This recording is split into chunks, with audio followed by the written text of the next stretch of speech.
আজকে ঘুম থেকে উঠেই বুঝতে পারি সারাদিনটা আসলে কেমন যাবে। বাইরে বেরিয়ে দেখি এত পরিমাণে রোদ বের হয়েছে, একেবারে তখন সকাল 7টা বাজে, তাই এই অবস্থা। কি করব গরমের মধ্যে? গরম তো একটু সহ্য করতেই হবে।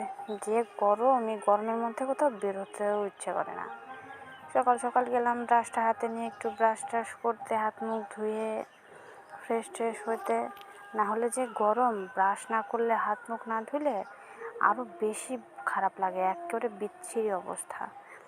এই জন্য ওই যে আমি সকালবেলা ব্রাশ নিয়ে যে ব্রাশ করছি, যে হাত মুখ ধুচ্ছি, এখন দেখি পিছন থেকে দেখি আমার ঘরের পিছনে দেখি কাকাদের ঘরের পিছনে কারোর জন্য মাটি কাটছে, ওই জায়গা থেকে মাটি কাটছিল। তো হাত মুখ ধুয়ে এসে খুব ক্ষুধাও লেগে গেছে, অনেক সকাল হয়ে সকাল সকাল তো উঠি নাই, বেলা হয়ে গেছে, 8টা 8:30 বাজে।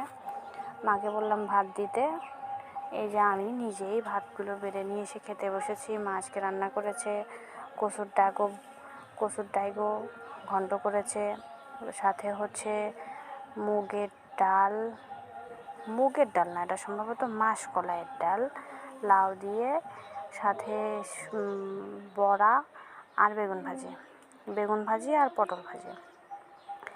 তারপরে খাওয়া দাওয়া শেষ করে চলে আসলাম আমি আমার ছোট্ট সোনার ন্যাকড়াগুলো ধোয়ার জন্য। কারণ সকাল সকাল নেড়ে না দিলে এগুলো তাড়াতাড়ি শুকালে, ওর এগুলো সব সময় লাগে।